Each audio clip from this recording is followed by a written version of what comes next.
All right, welcome back for another celebrity deep dive. This time we're switching things up a bit, you know? Mm-hmm. Sounds interesting. Yeah, but not just any real estate. This time we're comparing the homes of two boxing stars. Okay, who are we talking about? The one and only Mike Tyson Okay. versus the YouTube sensation Jake Paul. Oh, wow. That's an interesting matchup, like different generations, right? Absolutely, Tyson's what, 58? Mm-hmm.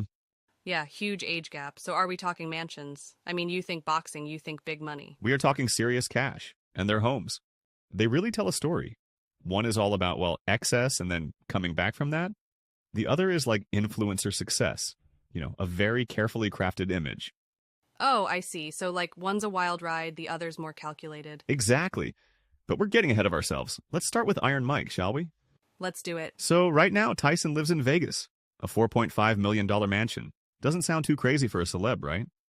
Yeah, I mean, it's a lot of money, but compared to the fact that he walked away with $20 million after that fight with Jake, $4.5 million is not unheard of for a house. Me personally, I was quite disappointed. I think a lot of people were. I was expecting Mike to beat the cream cheese out Jake Paul. But you gotta remember his past.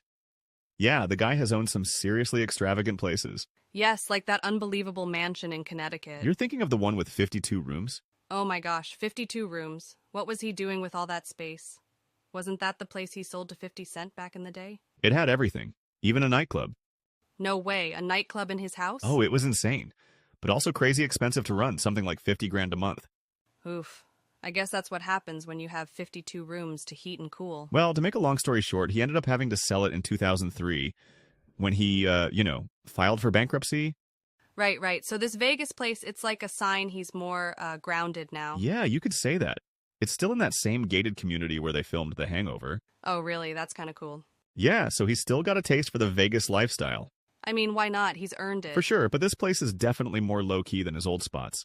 6 bedrooms, 7 bathrooms. It's got that Italian-style architecture, a pool, a spa. Oh, and 2 guest houses. 2 guest houses? Okay, so maybe not totally downsizing. One of them's actually a full apartment. But still, it's not that 52-room palace. Okay, fair enough. So maybe it's more about, like, choosing a comfortable life now after all that chaos. That seems to be the vibe. He's talking about wanting peace and stability.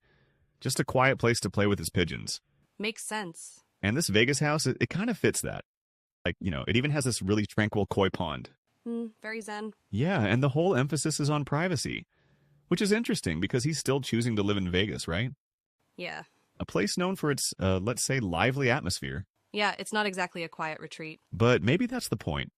Maybe he's finding a way to balance those two sides of himself. The, party animal and the guy who just wants some peace and quiet. It's a tough balance to strike. For sure, and it's a far cry from the Mike Tyson who used to have, wait for it, tiger cages on his property. Absolutely wild. What happened to that house, by the way? Oh, you're not going to believe this. It's a church now. Get out of here. From tigers to a church. Talk about a transformation.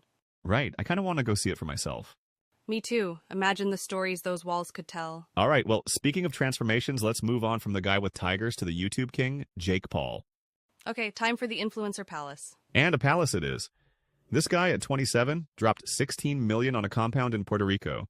Whoa, 16 million at age 27. I must be doing something wrong in life. Yep, influencer money is no joke. Seriously, so what's this place like? You think it's got a whole YouTube studio set up in there? Oh, it's way more than just a place to film videos. We're talking 8 bedrooms, 8 bathrooms, a hot tub that fits, get this, 40 people. Wait, 40 people. That's not a hot tub. That's a pool party? Right? And then there's dedicated office space for his whole content team. Okay, so he's running a whole operation out of there. Makes sense. And he didn't stop at just buying it. Paul spent another $2 million renovating. 2 million more on top of the 16, yeah. He wanted it even more open and luxurious. Those were his words. Of course they were. You can actually see it all in his house tour video. Oh, he did one of those. He sure did. And it cost him 20 grand to make. 20 grand for a house tour video? This guy's on another level. Oh yeah, and the best part? He calls the place Taj Mahpaul. Taj Mahpaul. Oh man, he loves the spotlight, doesn't he? Yeah. He's not afraid to be bold. Yeah, but you gotta admit, the place is pretty incredible. Okay, I'm pulling it up online right now. 8 bedrooms? A 40-person hot tub. Wow, you weren't kidding. I told you, it's a palace. It's definitely something else. But it seems very strategic, Like this house is part of his brand. Absolutely, he's catering to that whole millennial audience. Yeah. The ones who love those big open spaces and, all the latest trends? Yeah. And it screams success. Right. It's all about creating that image of aspiration. It's a far cry from Tyson's more private vibe, isn't it? Oh, yeah, for sure. Two totally different approaches to real estate and to life, I guess. Yeah, And it makes you wonder, are these guys really being themselves? Or just playing the roles that, people expect? that's a great question. And one we'll keep exploring as we dig deeper into their real estate choices. It's crazy, right? Like, you've got Tyson, you've got, trying to find some peace after all those years of beating people in the face and all that craziness in his life. And then you've got Paul building this whole empire, and it's all very public. It's like two sides of the same coin almost. And speaking of Paul's empire, we were talking about that Puerto Rican palace, right? Oh, really? What do you mean? But he hasn't always been a real estate mogul. Well, remember, he bought that mansion in Calabasas when he was like 20? Oh, right. I remember seeing pictures of that place. It was huge, too. Yeah, but get this. He ended up selling it at a loss. No way. Seriously. I thought he was like this, big shot. Business genius. Apparently not when it comes to real estate, at least not back then. How much did he lose? Almost 800 grand. Ouch, that's gotta hurt. Even with all that YouTube money. Right. So it makes you wonder, is this Puerto Rican compound a smart move? Yeah, is it just another one of those extravagant purchases that'll backfire later? I guess only time will tell, but it's definitely interesting to think about, especially because, he seems so focused on like the image and the lifestyle. Right. It's almost like he's using his home as a set for his, influencer persona. Exactly. And it's working for him in terms of building his brand, at least for now. But who knows what the future holds. Okay, so maybe Paul's real estate ventures are a bit of a gamble. What about Tyson? His Vegas place seems pretty solid, right? Yeah, it seems like a good place to like settle down and relax, but let's not forget, this is Mike Tyson we're talking about. Yeah, true. He's had a pretty wild ride. He's lost millions on those crazy mansions in the past, so yeah, who knows what could happen. So maybe deep down he still misses that over-the-top lifestyle. It's possible. Or maybe he's just learned from his mistakes and is being more careful now. I think it's probably a little bit of both, Yeah, probably.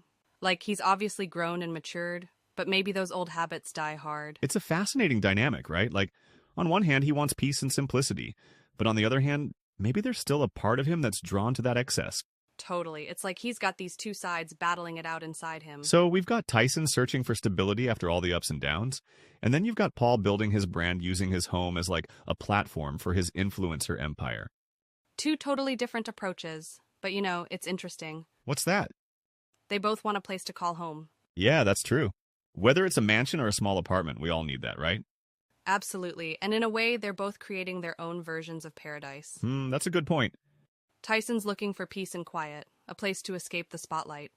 And Paul, well, he's building a stage for his online persona. So they're both looking for fulfillment, but in very different ways.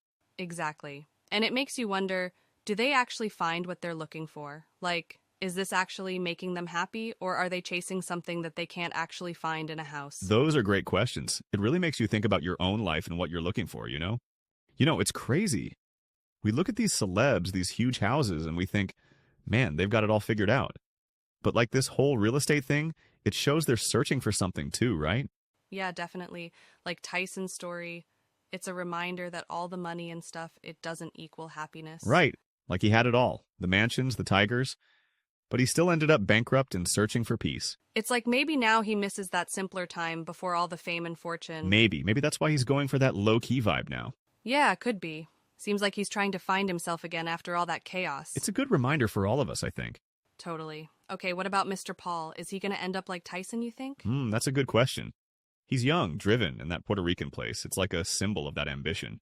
But is it real? I mean, will he ever be satisfied, or is he just going to keep chasing more and more? More stuff, more followers, more likes, more getting his face punched in the ring. Yeah, it's like the influencer trap, right? It is. The pressure to look perfect.